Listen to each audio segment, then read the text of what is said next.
how to see unsent messages in Messenger. Hello everybody, welcome back to my channel. This is me, Pipin Basnet, and today I'll guide you on how you can see unsent messages in Messenger. And first thing first, how you can unsend Messenger. If you open up Messenger and if you head into your chat and someone sent you a chat, or you send them a chat, and if you tap and hold it and you remove it and unsend it, then it'll say that you unsend a message. If one of your chat, if the other users unsend a message, then it'll say unsend a message. Now how you can see them?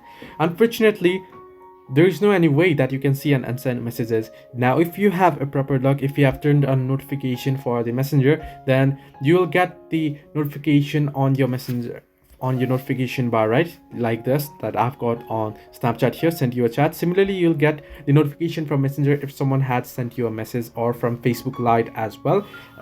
Then if they unsend a message, then there is a chance that the message will still show up in notification unless you open it up.